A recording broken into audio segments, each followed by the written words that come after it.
I wanna absent. Putri Khairani. Present, ma'am. Dwi Ajeng Pratiwi. Present, ma'am. Oke, sebelum kita mulai pelajaran hari ini, Miss akan nanya pelajaran minggu lalu. Siapa yang masih ingat? Saya Miss. Ya, Ajeng silahkan. Descriptive text, Miss. Oke. Bagus, Dok. Baiklah, langsung saja.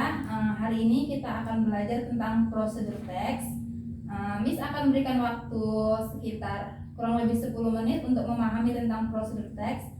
Tolong baca prosedur teks yang sudah Miss berikan kepada kalian. Sudah dibaca dan dipahami? Sudah, Miss.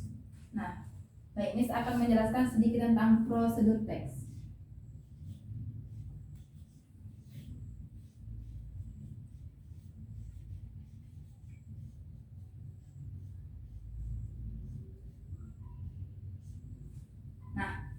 Jadi, prosedur teks ini adalah sebuah tulisan di mana memiliki tujuan untuk memberitahu bagaimana cara membuat ataupun melakukan suatu hal. Nah, adapun tujuan dari prosedur teks ialah untuk memberitahu dan memberi petunjuk bagaimana cara kita untuk melakukan ataupun membuat sesuatu. Jangan aja. Adapun generic structure dari prosedur teks itu yang pertama yaitu ada aim atau goals-nya. Nah, biasanya dari goals-nya ini dia menunjukkan bahwasanya apa sih tujuannya dari prosedur teks itu. Nah, yang kedua itu tentang materials.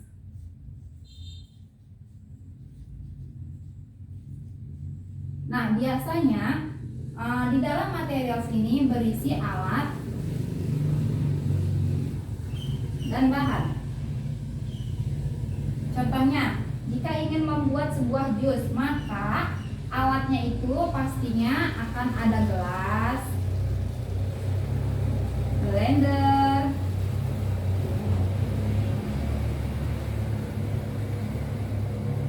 dan sedotan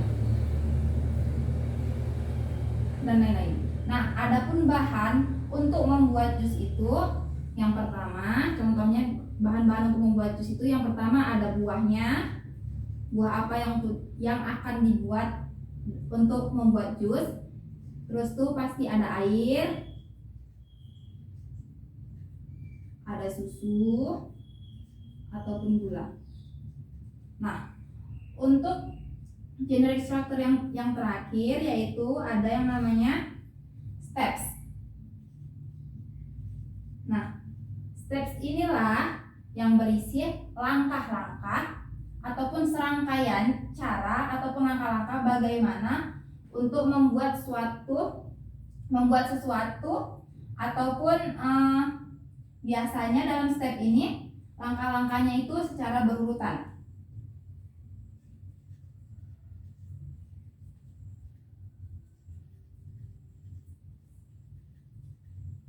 Ini namanya generic structure.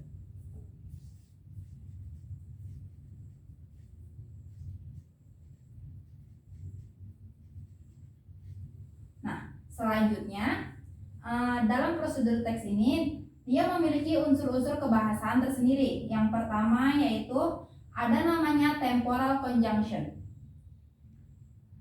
Temporal conjunction ini biasanya contohnya itu seperti next,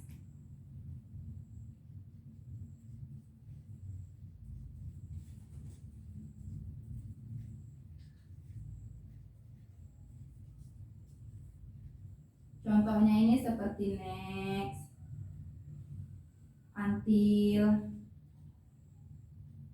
dan when. Yang kedua, untuk unsur kebahasaan yang kedua yaitu biasanya menggunakan imperative sentence atau kalimat perintah.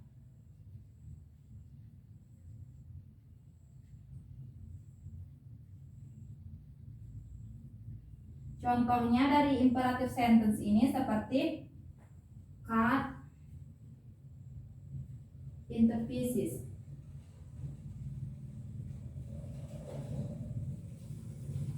Nah, unsur kebahasaan yang ketiga dari cross-word text itu yaitu menggunakan action verb.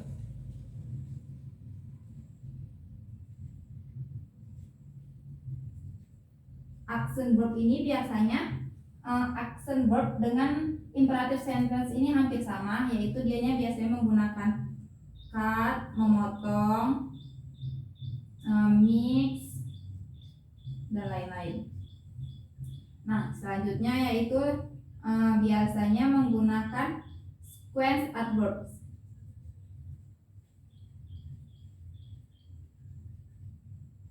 Sequence adverb.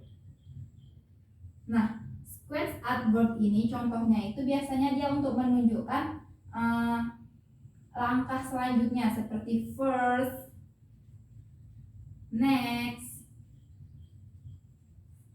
secondly ataupun second. Selanjutnya yaitu menggunakan adverbial atau kata kerja keterangan yang rinci, contohnya seperti 5 minutes. Nah, yang terakhir itu yaitu menggunakan simple present tense. Untuk simple present tense ini telah kita bahas di minggu sebelumnya.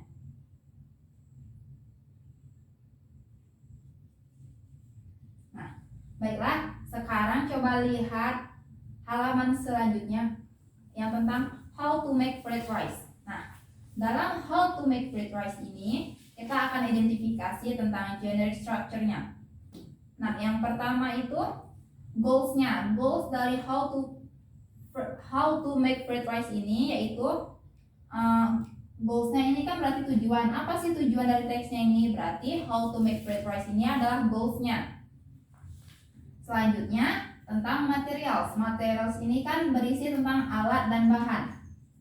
Nah, biasanya apa sih alat yang biasanya untuk membuat sebuah nasi goreng? Tentunya yang pertama itu pasti akan ada pan, atau selanjutnya akan ada sutil, kompor, pisau, piring, sendok. Nah, apa sih materialsnya ataupun bahan-bahannya untuk membuat nasi goreng?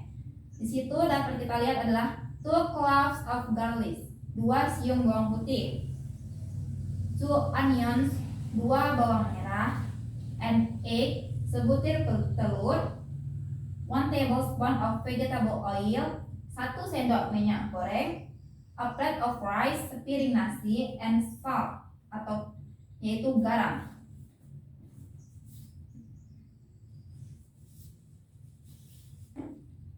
Nah, adapun langkah-langkahnya. Nah, dalam langkah-langkah inilah kita bisa mengidentifikasi tentang unsur-unsur kebahasaannya. Yang pertama itu kan ada namanya temporal conjunction. Coba dilihat bahwasanya temporal conjunction ini yaitu next, until, dan lain-lain. Nah, dalam membuat nasi goreng ini temporal conjunction itu ada pada steps ketujuh, yaitu finally.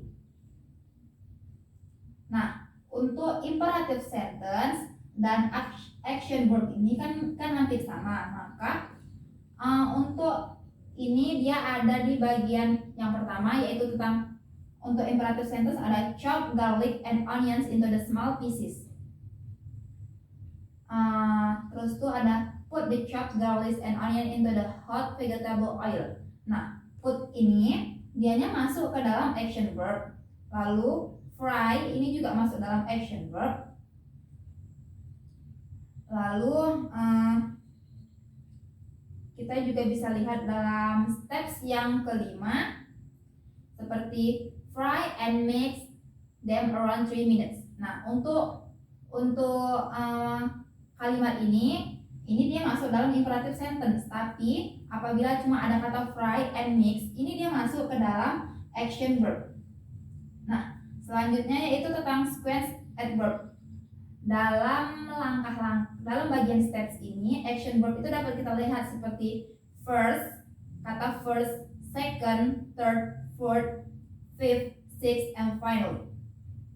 Nah, selanjutnya yang terakhir itu tentang adverbial, yaitu kalimat tentang menunjukkan waktunya, sampai kapan waktu yang diberikan untuk membuat ataupun dalam membuat nasi goreng ini. Nah, dalam kalimat ini terdapat adverbial ini dalam steps yang ketiga.